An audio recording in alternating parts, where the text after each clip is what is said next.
Nos alegramos mucho de darles a todos la bienvenida a esta segunda conferencia del ciclo en torno a la hispanidad. Y hoy tenemos un autor que viene muy al hilo. Lo elegimos más o menos también así, ¿verdad? Cuando programamos el ciclo, porque además Daniel es el coordinador de este ciclo que empezamos la semana pasada con Isabel San Sebastián.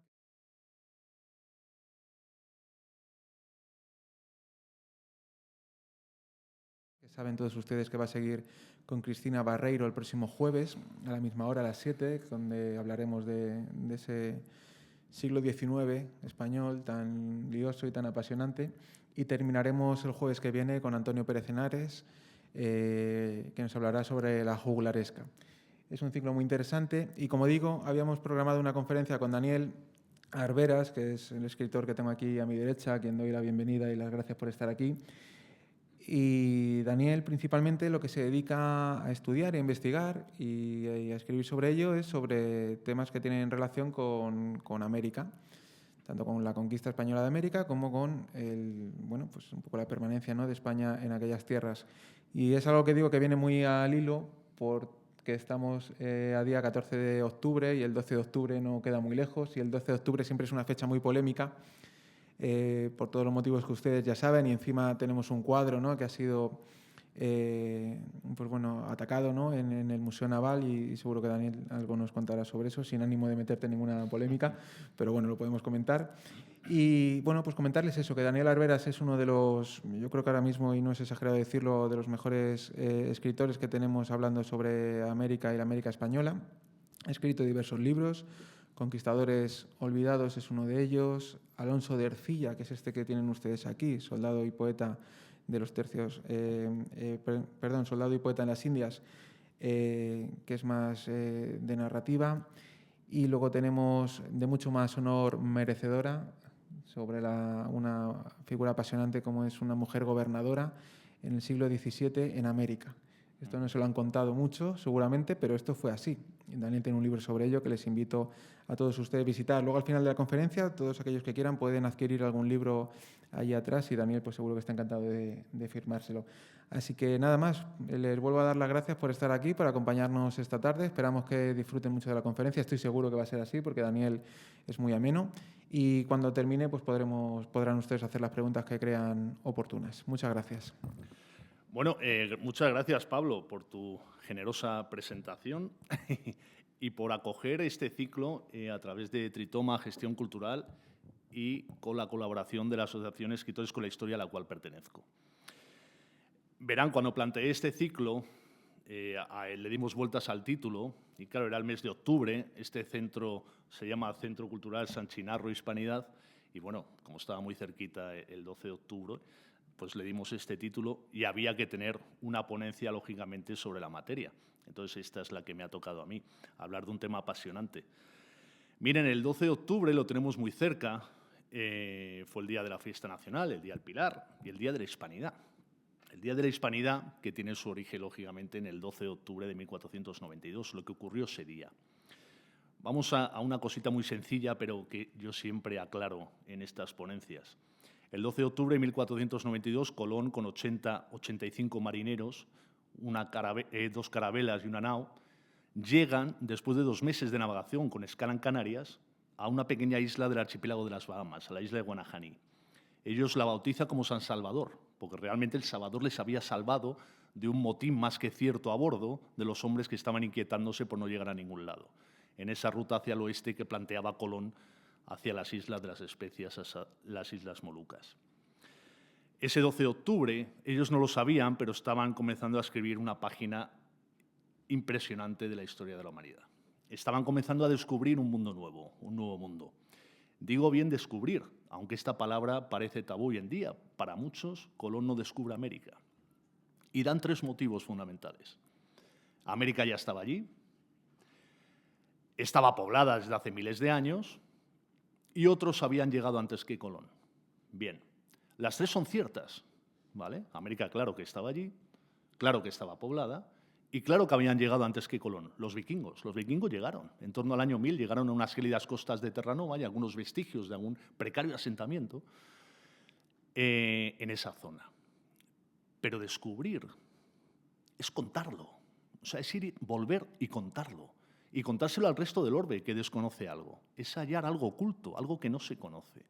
Eso es lo que hace Colón y los que vienen detrás de Colón. Porque además van y vienen y se quedan. Y se mezclan con sus gentes. Y dan inicio a lo que hoy llamamos hispanidad. Bien, en ese descubrimiento, en marzo de 1493, Colón regresa a la península. Y lo que hace, contarlo, se va a Barcelona rápidamente a comunicárselo a los reyes católicos. No he dado con las Indias, he dado con unas pequeñas islas que están cerca de Zipango, del actual Japón, eso es lo que él piensa. Entonces las Molucas están cerca y mi propósito de viaje navegando hacia el oeste es correcto. Él está empezando lo que va a ser una serie de testimonios orales y escritos sobre ese nuevo mundo que se está descubriendo. A él le siguen otros muchos, los cronistas de Indias, los cronistas que son navegantes, que son soldados, que son aventureros, que son religiosos, que son incluso poetas, que narran lo que van viendo en sucesivas expediciones, tanto por las islas del Caribe como por tierra firme en el continente. Hoy, gracias a todos estos testimonios, tenemos un compendio brutal de documentación, no solo consistente en los cronistas y las puras crónicas, sino en testimonios, cartas y relatos de muchos de los que allí viajaron y participaron en expediciones y en hazañas diversas, en gestas, en enfrentamientos, de todo tipo. Eso es de lo que voy a hablarles, ¿vale? Por supuesto, entre todos los que escribieron del Nuevo Mundo, los hubo que escribieron de primera mano, como testigos de vista y participantes en muchos de los hechos que narran, y otros escribieron de oídas, basado en testimonios de los que habían viajado, regresado y se lo contaban, o consultando documentos de otros conquistadores que ya habían fallecido.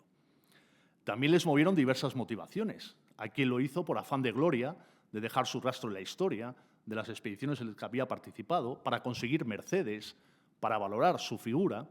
Otros lo hicieron para provocar debates, para defender a los naturales. Otros lo hicieron simplemente por un gusto literario, lo hicieron incluso en verso y triunfaron con ello. Las motivaciones son muy diversas y los personajes son casi infinitos. Pero, y esto es muy importante, siempre que se habla del descubrimiento y conquista de América, una cierta parte de la gente que habla sobre ello denigra un poco todo este proceso. Y uno de los factores que más denigran es que todos los que viajaron eran analfabetos o semianalfabetos, casi lo peor que había en Castilla, y por eso se produjo pues, bueno, tanto caos, tanta violencia y demás. Todas estas crónicas, todos estos testimonios escritos, vienen también a desmentir un poco eso, ¿vale? Porque ya desde el principio hubo un compendio brutal de testimonios de lo que allí encontraban, de lo extraordinario. Eran narradores de lo extraordinario, de lo que no contaban con conocer. Vamos a comenzar con el primero de ellos. O sea, el primer cronista de Indias es Cristóbal Colón, lógicamente. Cuando él regresa, él lo cuenta rápidamente. Lo cuenta además de una manera emotiva, exagerando las bondades de lo que él ha encontrado en esas primeras islas. Habla de la inocencia de sus gentes, de la fertilidad de la tierra, de los frutos, de la inocencia y de la bondad de sus habitantes. Habla de las infinitas posibilidades, de los rastros de oro que le han traído, que puede haber muchas más riquezas, y de que, sobre todo, está en el camino correcto, como he comentado antes, para dar con las Islas de las Especias. Pero es que además él deja testimonio escrito, el diario de navegación del propio almirante, donde va anotando la singladura día tras día. Y hoy se puede leer, nos ha llegado de una manera fragmentaria, recogido por otros conquistadores, cronistas, pero hoy se puede leer con emoción las primeras palabras de Colón, le dirige a los indígenas, cómo se entienden por señas, cómo intercambian pequeños objetos, cómo ambos mundos se encuentran de una manera, digamos, pues cósmica casi, ¿no? Cada uno con su mentalidad, no se entienden, en fin, un testimonio de primera mano. Colón lo que hace es exagerar las bondades de ese nuevo mundo, porque él lo que busca es mayor apoyo y mayores mercedes para sucesivos viajes. Él quiere seguir en la empresa. De hecho, pocos meses después, si en el primer viaje habían ido 3 navíos y 80, 90 marineros, en el segundo van a ir 1.500 personas, los primeros pobladores españoles que se desplazan a la isla de la Española, la primera de las islas, la isla más grande de las que ha costeado Colón. Es, por tanto, una primera crónica, digamos, con un toque propagandístico, porque es lo que le interesa a Colón, captar mucha gente y más recursos para sucesivos viajes. A esta crónica de Colón le van a seguir las de los navegantes que siguen después de Colón. Ojeda, Nicuesa, Obando, en fin, muchos otros van dando testimonio de todo lo que van encontrando. Incluso el propio hijo del almirante, Hernando Colón, el famoso, que será un famoso bibliófilo, con la Biblioteca Colombina, que acumuló miles de ejemplares de todos los saberes y todas las ciencias, va a acompañar a Colón en el cuarto viaje. Y es una fuente que a veces se olvida, y es una fuente fundamental sobre la figura de su padre. Pues nos da una semblanza y nos cuenta también los viajes de su padre. Claro, lógicamente Hernando Colón pues tendría acceso a información y a testimonio directo de su padre, con lo cual es una fuente muy importante a tener en cuenta. Después de Colón, de los viajes colombinos, se va expandiendo la expansión por las islas del Caribe, se toca tierra firme y se va ampliando la expansión castellana en ese continente. Van a surgir otros personajes que van a seguir escribiendo y contando unas crónicas mucho más completas. Veamos el primero de ellos que quiero destacar. Gonzalo Fernández de Oviedo es un gran humanista, es un personaje tremendo de la historia de España, pero en lo que refiere a Indias, en lo que refiere a América, él viaja en 1514 en la expedición de Pedrarías Dávila. Han pasado 20 años, 22 años del descubrimiento de Colón. Él viaja como un funcionario de la administración indiana a ejercer de ello en el Istmo de Panamá, en Castilla del Oro. Fernández de Oviedo es un gran observador y tiene las herramientas para plasmarlo en el papel con minuciosidad y con detalle. Él alucina sobre todo con la naturaleza americana, ese gran cronista de la naturaleza americana que tanto le sorprende y tanto le apabulla. Él va a escribir la historia natural y general de las Indias. Primero publica un sumario en 1526, donde ya adelanta todo lo que él observa. O sea, es un cronista empírico. Él está sobre el terreno, viaja muchas veces a las Indias, está allí muchos años y cuenta lo que ve. Es botánico, digamos, se fija en todo lo que comen los indios, los animales que hay, la caza, la pesca, los ríos, los mares. Miren cómo él mismo nos dice cómo va a escribir su crónica. En el prólogo dice: primero trataré del camino y navegación. Cuenta cómo se ha llegado a esas tierras desde los tiempos de Colón, lo repasa y lo cuenta y aporta más datos. Y tras esto diré de la manera de gente que en aquellas partes habitan.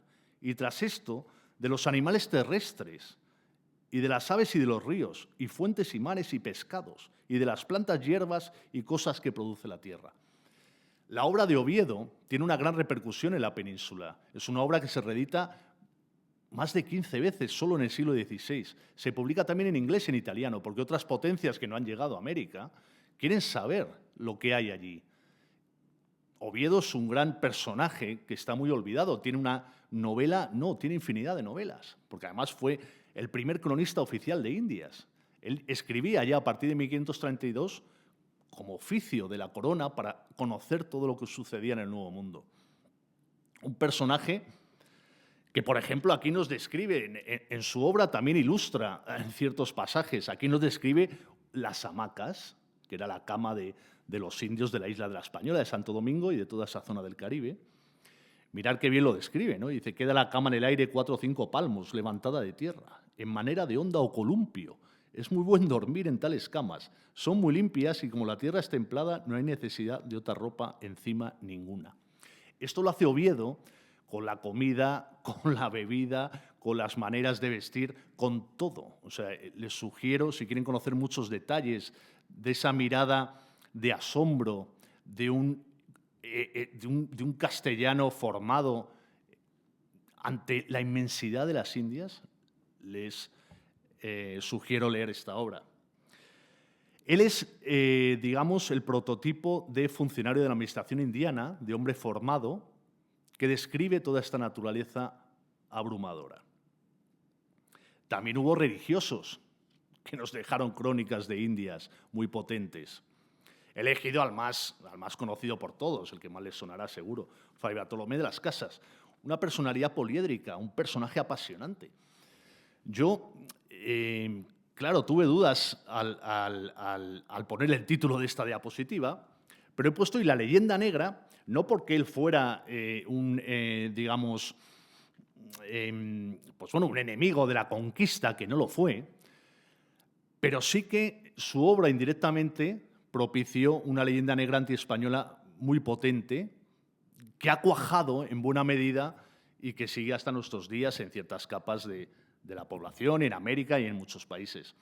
Verán, Bartolomé de las Casas viajó a Indias de joven, viajó a América, viajó a la isla de la Española, porque su padre era mercader y tenía negocios y su tío era encomendero. O sea, su tío había participado en el segundo viaje de Colón y tenía una encomienda, es decir, tenía un territorio en la isla de la Española, tenía unos indios encomendados bajo su tutela que tenían que trabajar esas tierras a cambio de evangelizarlos y darles un salario digno y demás. ¿Qué pasaba en estas encomiendas, sobre todo en los primeros años? Que había abusos por doquier.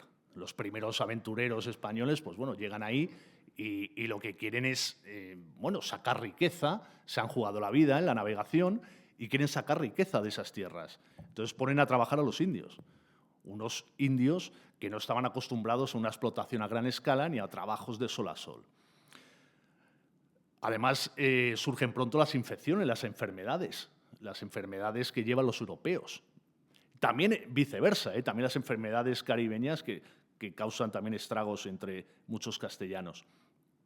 Les quiero decir que las condiciones en las encomiendas de indios en los primeros tiempos eran duras.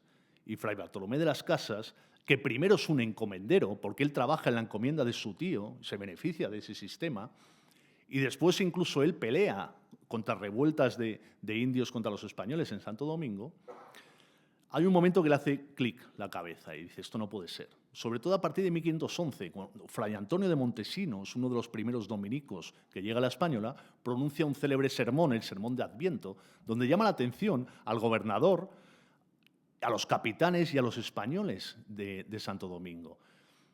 Le llama la atención, pero en un segmento público tremendo, por las brutalidades a las que someten a los indios en la Española.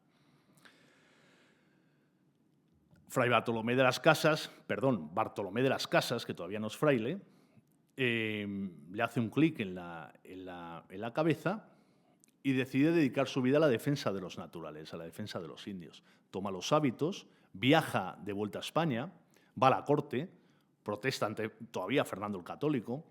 Hay un primer compendio legislativo en 1512, las leyes de Burgos, que es un primer intento por tratar mejor a los indios por parte de la corona, protegerles, no se les puede esclavizar, solo los que son tomados en guerra justa, por ejemplo, pueblos caribes y demás, que no se someten y que cometen atrocidades, sí que pueden ser esclavizados, el resto no pueden ser esclavizados, son súbditos de Castilla. Esto ya lo había dicho la reina Isabel la Católica en su testamento 10 años antes, pero sobre el terreno era difícil de cumplir.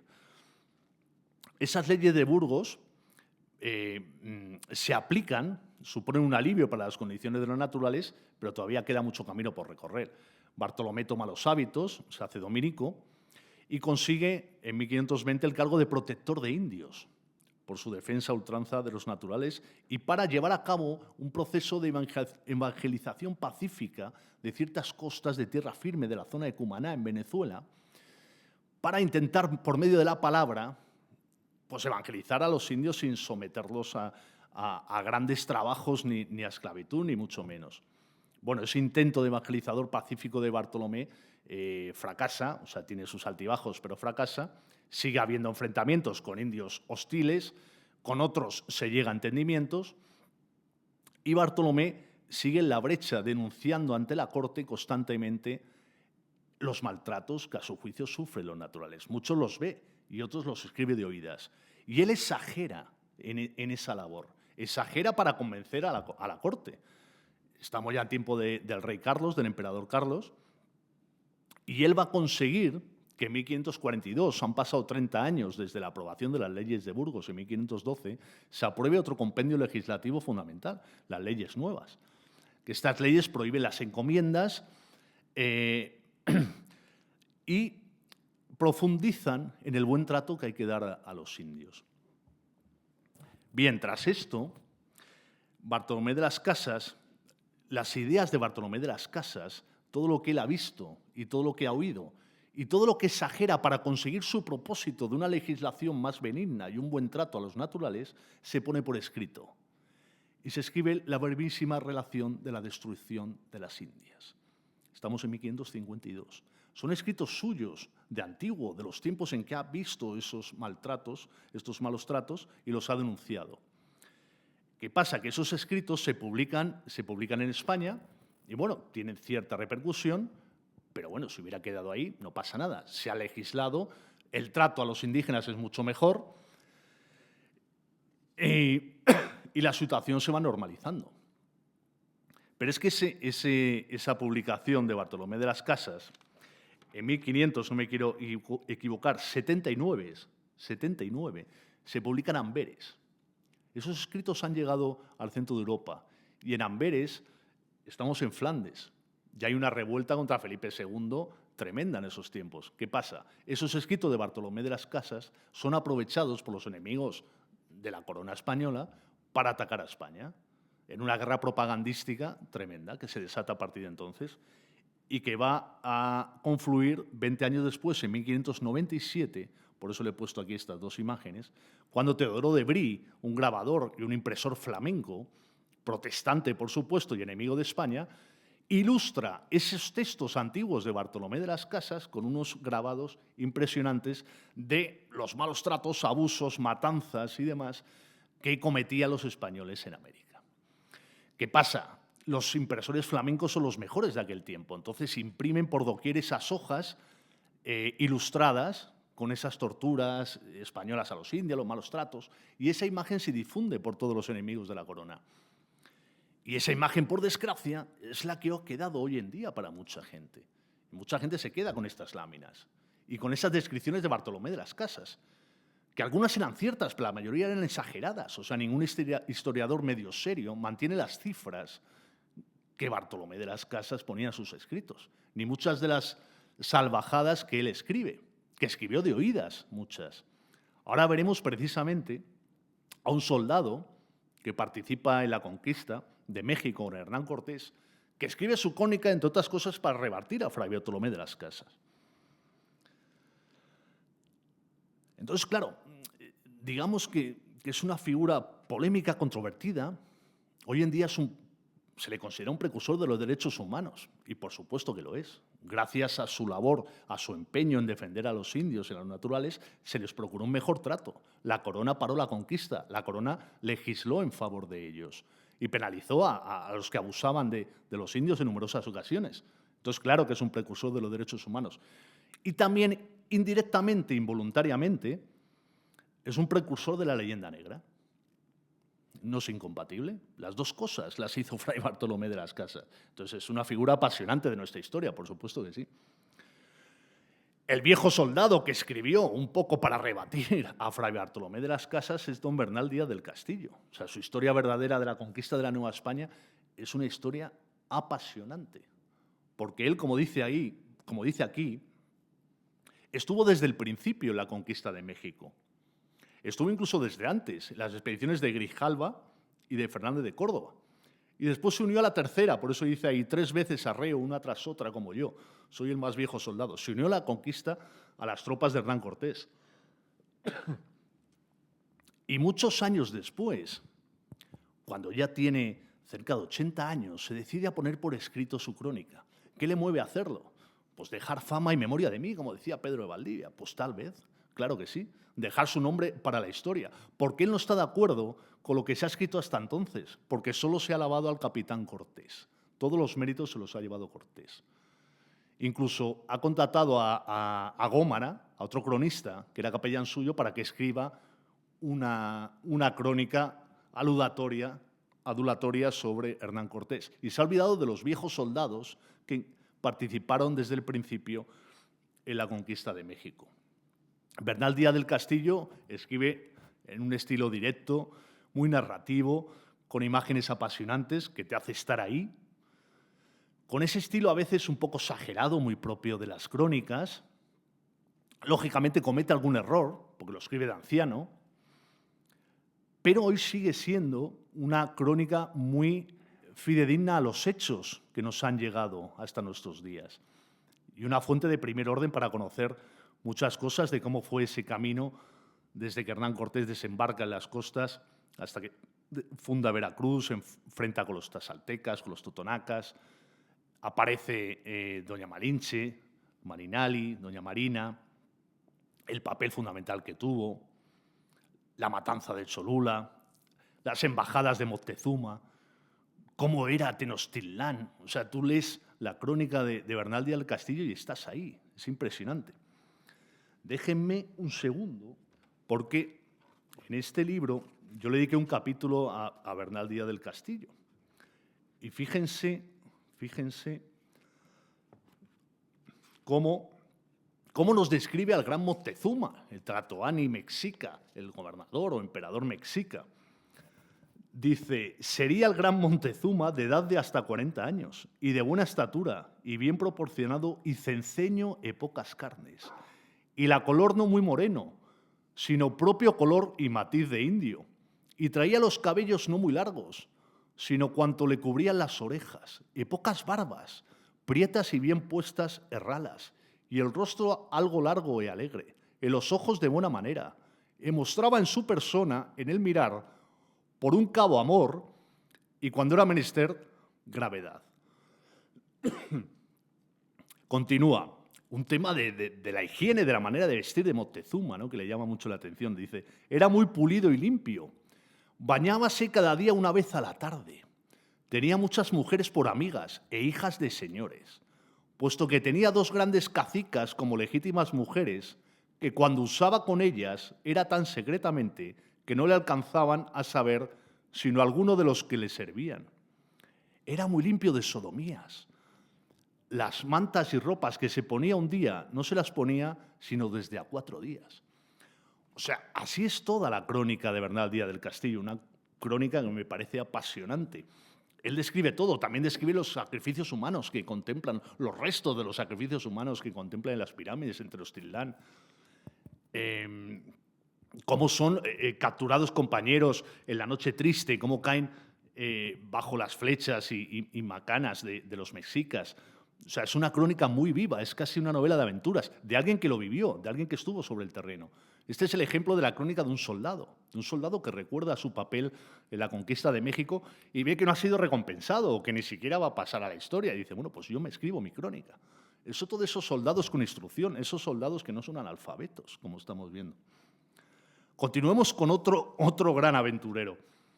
¿Qué decir de Alvar Núñez Cabeza de Vaca? O sea, un tipo impresionante. O sea, si la de Bernal es una crónica de la conquista de México plagada de detalles, el libro de Cabeza de Vaca, Naufragios, es una novela de aventuras. Es impresionante. Es una novela de aventuras de las suyas propias, o sea, la que él vivió en América del Norte.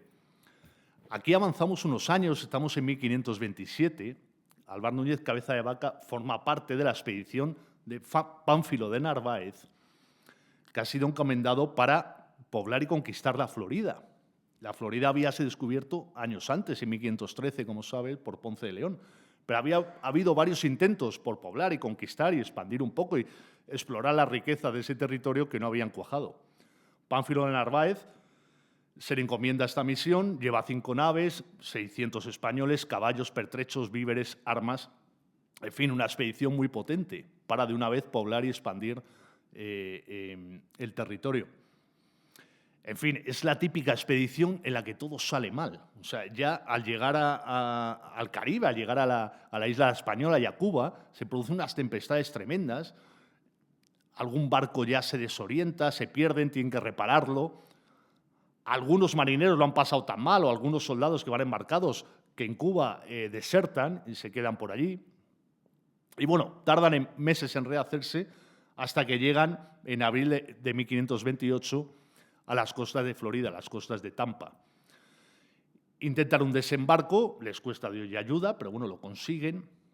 Entran en contacto con algunos indios. Pronto se desatan hostilidades, malos entendidos, en fin, sufren de todo. Enfermedades a bordo, los barcos se dispersan, acaban construyendo unas canoas para continuar navegando, costeando el sur del Golfo de México. Y a la altura de la desembocadura del Mississippi, la canoa de Pánfilo Narváez se pierde por completo. Digamos que cada canoa sale disparada en una dirección, cabeza de vaca junto a otros pocos españoles, es arrojado a la costa y a partir de ahí empieza una aventura brutal. O sea, recogido por unos indios, primero sufre cautiverio, pero después, bueno, van entendiéndose, les dejan comerciar con ellos. Bueno, comerciar, no, les dejan pescar con ellos, luego les mandan a intercambiar productos con otros indios más del interior. En un momento dado, alguno de los caciques indios le dice, bueno, estos tipos que han venido aquí, estos barbudos blancos, igual tienen poderes, igual son enviados del más allá. Vamos a hacerles a ver si pueden curar a algún enfermo que tenemos aquí, ¿no? Entonces, fijaros cómo era, digamos, la mentalidad de estas gentes y la mentalidad de los españoles, que eran dos mundos completamente diferentes.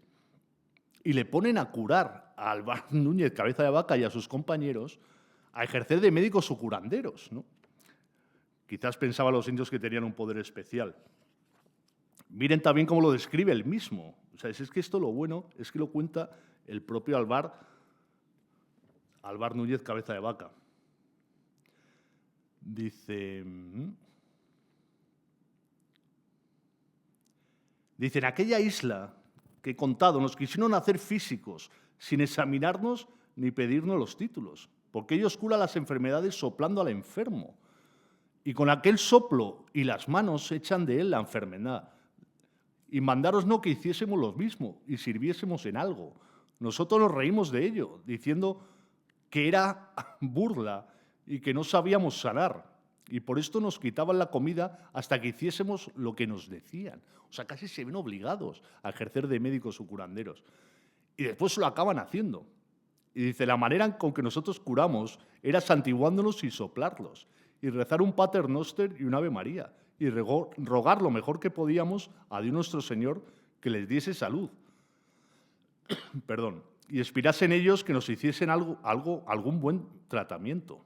Quiso Dios nuestro Señor y su misericordia que todos aquellos por quienes suplicamos, luego que los santiguamos, decían a los otros que estaban sanos y buenos. Y por este respeto nos hacían buen tratamiento y dejaban ellos de comer por dárnoslo a nosotros. Y nos daban cueros y otras cosillas. O sea, resulta que ellos que no tienen ni idea de medicina ni de nada, resulta que aplican esa fórmula de rezar y soplar. Y alguno incluso sana, o creen que sanan.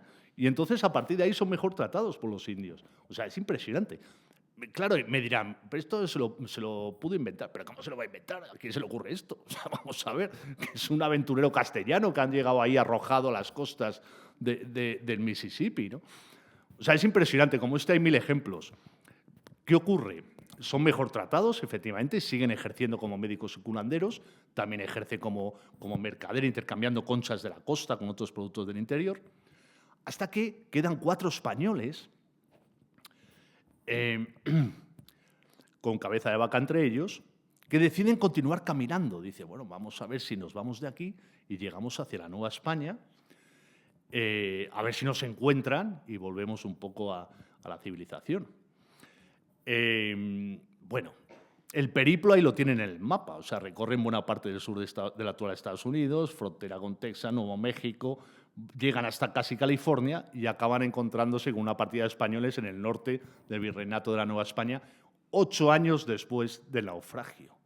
O sea, 8 años se tira Cabeza de Vaca perdido en el actual Estados Unidos, entendiéndose con los indios, sobreviviendo a base de fortuna e ingenio, caminando. Esa lámina que he puesto ahí es de Ferrer Dalmau, el pintor de batallas, que le dedicó este cuadro, caminando, pues claro, en hábito de indio, como se decía. Los españoles que le encuentran no le reconocen, hasta que él se identifica. Y miren, por ejemplo, cómo describe lo que está ahí al fondo son bisontes. Claro, es el primer europeo que ve los bisontes americanos. Y él les llama vacas. Claro, dice, las vacas de las que no son grandes hacen los indios mantas para cubrirse y de las mayores hacen zapatos y rodelas. En fin, Cabeza de Vaca es el protagonista de la mayor aventura quizás que hay en América, ¿no? Nadie como él vive lo que él vive. Y además él tuvo una segunda vida.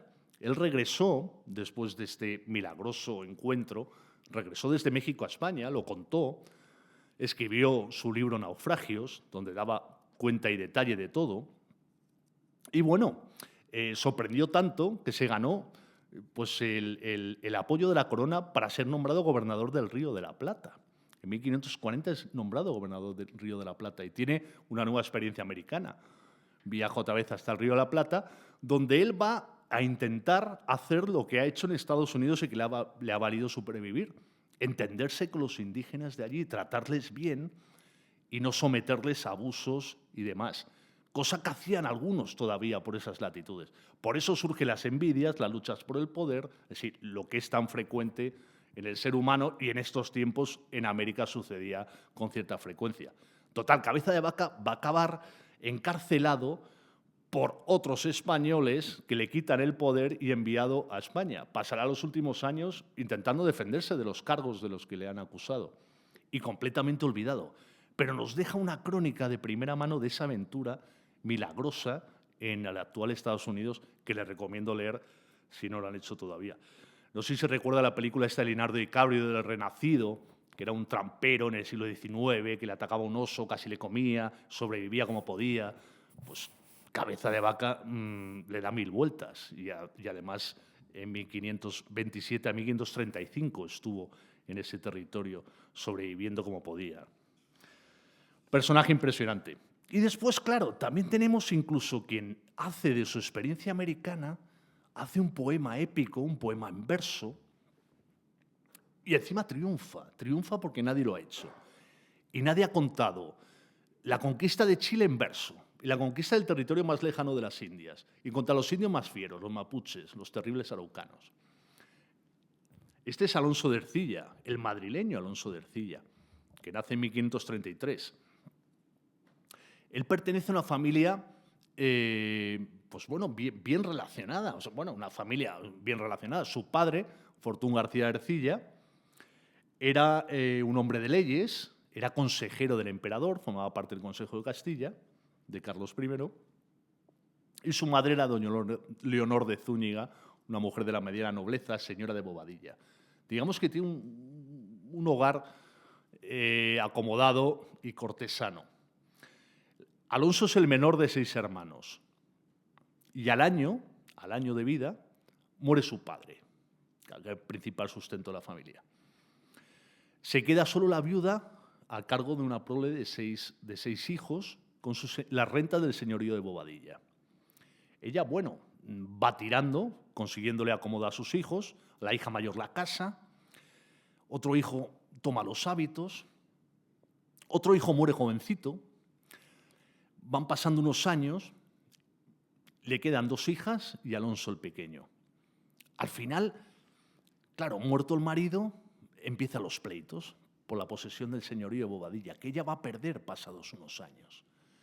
Cuando lo pierde, ¿qué hace? Busca ayuda en la corte, escribe al rey, va a visitar al rey. Quien se acuerda de los servicios que ha prestado su marido, el gran Fortún García de Ercilla, y que al final consuela a la viuda diciendo, bueno, no te preocupes, yo les voy a dar una casa y un oficio a tus hijos. La casa va a ser la suya. Bueno, en concreto, la de su hija, la infanta María. Ahí va a entrar como guardadamas la madre de Ercilla y 2 hermanas como damas de la infanta María. Y Alonso de Ercilla, el protagonista de mi última novela, y por eso me llamó mucho la atención por su perfil, va a entrar como paje del príncipe Felipe. O sea, va a ser paje del futuro Felipe II. Ercilla ya tiene 15 años de edad. Ha sido un jovencito que se ha ido educando como ha podido, entre Bobadilla y Madrid en constantes viajes. Pero en la corte del príncipe del Renacimiento, del mayor príncipe humanista, va a contar con la mejor educación posible para un chaval. Va a contar con va a estar bajo la tutela del preceptor de pajes, maestro de latín en Príncipe, Cristóbal Calvete de Estrella, que es un monarquista de primer orden. Bajo su tutela y en la corte va a completar su educación, va a completar sus lecturas, va a leer a los clásicos, va a quedar cautivado por esa poesía épica y va sobre todo a viajar, a conocer mundo. Al poco de entrar en la corte se produce el felicísimo viaje, el viaje del príncipe Felipe por todos sus estados y señoríos europeos. Es llamado por su padre, el emperador Carlos, para que se dé a conocer en Europa, en los territorios que va a heredar más pronto que tarde. Ese viaje va a durar 3 años y ese viaje le acompaña a todo un boato cortesano de nobles y servidores del príncipe, entre ellos Barcilla. Va un chaval de 15 años que abre bien los ojos y que viaja y recorre toda Europa. Posteriormente va a acompañar también al príncipe Felipe cuando viaje a Inglaterra, que se va a casar, como ustedes saben, con María Tudor, la reina inglesa. Ahí está Alonso de Ercilla sirviendo a Felipe. Y allí hasta Inglaterra llegan noticias de las Indias, llegan noticias de América, llegan noticias alarmantes. Llegan al príncipe Felipe, pues su padre, Carlos, como saben, ha ido delegando diversas cuestiones en su hijo, entre ellos los asuntos de Indias. Esas noticias son que hay una nueva revuelta en el Perú y que los indios araucanos, los mapuches, han masacrado a Pedro de Valdivia, el primer gobernador de Chile, y prácticamente se lo han comido vivo. Entonces no hay gobernador, Chile se puede perder y Perú está en riesgo. Este Alonso de Ercilla, este cortesano, este hombre de letras, de repente algo como a Bartolomé de las Casas antes le hace clic en su cabeza y siente la llamada a la aventura. Y de repente, él, que no tiene ninguna necesidad de asumir ningún riesgo, ni de irse al cono sur, a lo más lejano de América, a luchar como un soldado, decide enrolarse. Y le pide permiso al príncipe y dice, no, yo quiero ir a servirte y quiero ir a combatir contra los araucanos en Chile. Y allí que va Alonso de Ercilla. Va en la flota que manda al nuevo virrey del Perú, Andrés Hurtado de Mendoza, y al nuevo gobernador de Chile, en sustitución del fallecido Valdivia, Jerónimo Aldarete. Se embarca Ercilla y va a estar unos años en Chile, va a combatir a los mapuches, va a quedar cautivado por el orgullo y la fiereza de esos indios valientes y también de la valentía de los españoles, que siempre en menor número combaten a riadas de mapuches que acometen con mucha bravura, ¿no? No sabemos cuándo se le ocurre escribir sobre aquello. Él dice en su obra, claro, su obra es un poema épico, en verso, en octavas reales, muy pulido, entonces tiene mucho artificio literario también, ¿no? No está exento de historia, porque él estuvo allí y combatió, pero lo adorna mucho.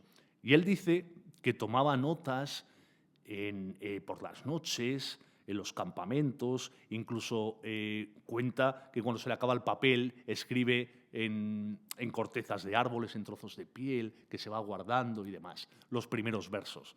No sabemos si es así, pero sí que tomó notas en su memoria, eso está claro, y en su mente quedaron grabadas imágenes de bravura, de combate, y de esa orografía tan apasionante como la del sur de Chile. El caso es que regresa a Madrid con la firme idea de poner esto por escrito, de escribir una crónica y hacerlo en verso, porque para eso ha leído a Ariosto, ha leído a Garcilaso, ha leído los más grandes de su tiempo. Y se dispone a hacerlo y lo hace. Y en 1569 publica la primera parte de la Araucana. ¿Y qué pasa? Que causa sensación. Y dice, coño, cortesano, que ya no es paje, ya es gentilhombre del rey, de Felipe II, ha escrito una obra que rompe con las crónicas de Indias habituales, ¿no? Que es la típica crónica del soldado que ha combatido y que en prosa destaca su valor, destaca las batallas y tal. Él lo hace en verso. En ese estilo muy de Renacimiento, que estaba de moda, y sobre todo entre los cortesanos, entre nobles y gente instruida, gusta mucho esa obra que va a ser la de toda su vida, porque Ercilla va a continuar escribiendo, va a continuar recordando todo lo vivido en Chile, va a publicar la segunda parte en 1578 y la tercera en 1589. Ercilla, ya con la segunda parte en 1578, se convierte en una celebridad. O sea, el impacto es tal que se publican pronto ediciones en Madrid, en Zaragoza, en Sevilla, en Amberes. la fama de Ercilla como autor de la Araucana se convierte en un espejo en el que mirarse muchos otros.